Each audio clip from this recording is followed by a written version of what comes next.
For decades, one strategy dominated American business thinking. If you wanted to stay competitive, you moved production overseas.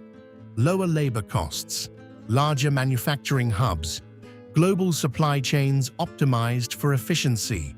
That was the playbook. And for a long time, it worked. But now, something is changing. Companies across the United States are starting to reverse that strategy. Factories are being planned closer to home. Supply chains are being redesigned. And a word that once felt outdated is suddenly everywhere again. Reshoring. And it's not just a small shift. Reshoring is moving back to the center of US business strategy in a big way. So the question is, why now? Because this isn't just about bringing jobs back. It's about rethinking how business operates in a world that has become far more unpredictable. Let's start with what broke the old model. Global supply chains were built for efficiency. Companies spread production across multiple countries to minimize cost. Each step of the process was optimized. Raw materials in one place, manufacturing in another, assembly somewhere else. But that system had a hidden weakness. It depended on everything working perfectly. And over the past few years, that assumption has been shattered.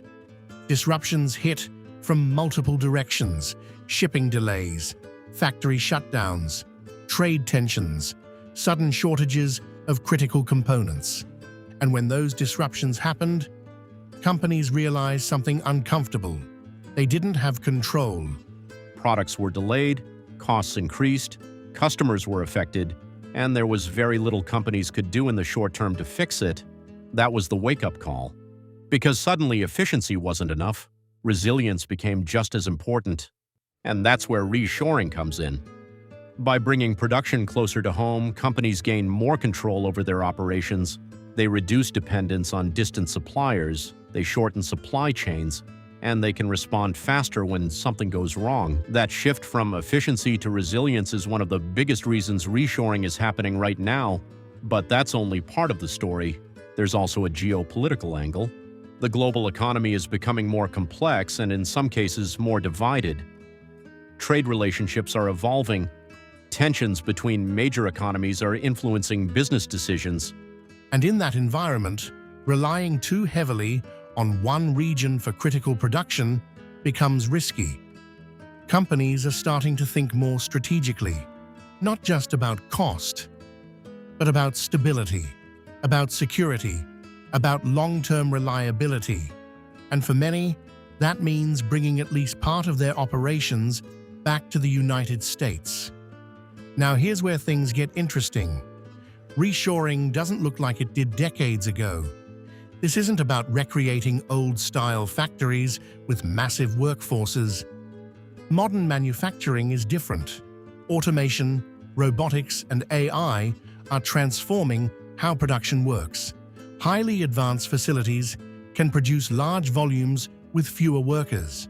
Processes are more efficient. Quality control is more precise. That changes the economics, because if labor is no longer the biggest cost, the advantage of producing overseas becomes smaller. And when that cost gap shrinks, other factors start to matter more. Speed, flexibility, proximity to customers, the ability to innovate quickly. All of these become advantages of producing domestically. Now think about industries like semiconductors, electric vehicle batteries, and advanced manufacturing. These are not just business sectors. They are strategic industries. They power everything from consumer electronics to defense systems to the energy transition. And governments understand this. That's why there's been a surge in policy support for reshoring. Tax incentives, subsidies, infrastructure investment, programs designed to encourage companies to build and expand in the US. But here's the key point. Reshoring isn't happening just because of government incentives. It's happening because the business case is changing. Companies are running the numbers differently now. Instead of asking, where is the cheapest place to produce? They're asking, where is the most reliable place to produce? And those are not always the same answer. Now let's talk about speed. In today's market, being able to respond quickly is a huge advantage. Consumer preferences change fast. Technology evolves rapidly. Supply disruptions can happen unexpectedly. If your production is halfway across the world, your response time is limited. But if your production is closer to home, you can adapt faster. You can adjust output, change designs, fix issues more quickly. That agility has real value, and companies are starting to prioritize it more. Now let's look at another factor: visibility.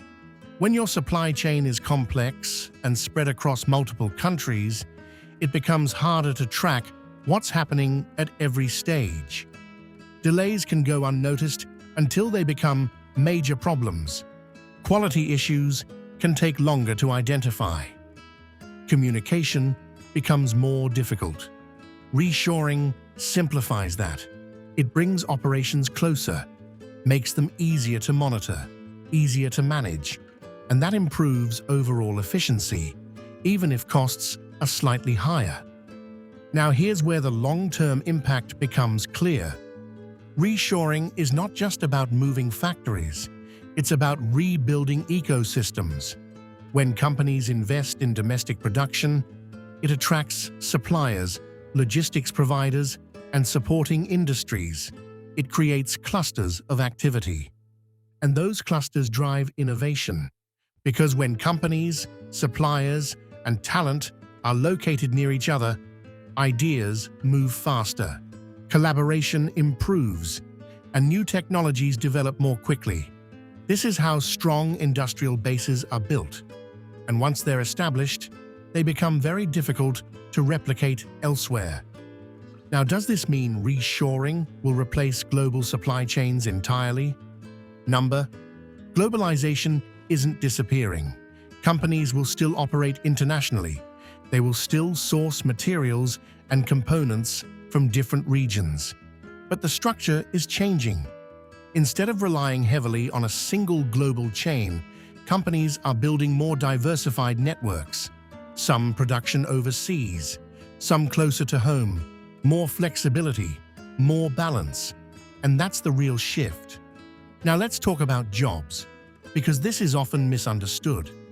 Reshoring will create jobs, but they won't all look like traditional manufacturing roles. They will require new skills, technical expertise, engineering, automation management, maintenance of advanced systems. So the workforce evolves along with the industry, and that creates both opportunities and challenges, because it requires training, education, and adaptation. But it also creates higher value roles in the long run. Now step back and look at the bigger picture. Why is reshoring back at the center of US business? Because the world changed. The old model prioritized efficiency above everything else. The new model balances efficiency with resilience, with control, with speed, with stability. And in a world that feels more uncertain, those factors matter more than ever. So reshoring isn't just a trend. It's a response to disruption, a response to risk, and a response to a new reality where control over production is becoming just as important as cost. And that's why this shift is so significant. Because it's not just about where things are made, it's about how companies think, how they plan, and how they prepare for the future. And right now, that future looks a lot closer to home.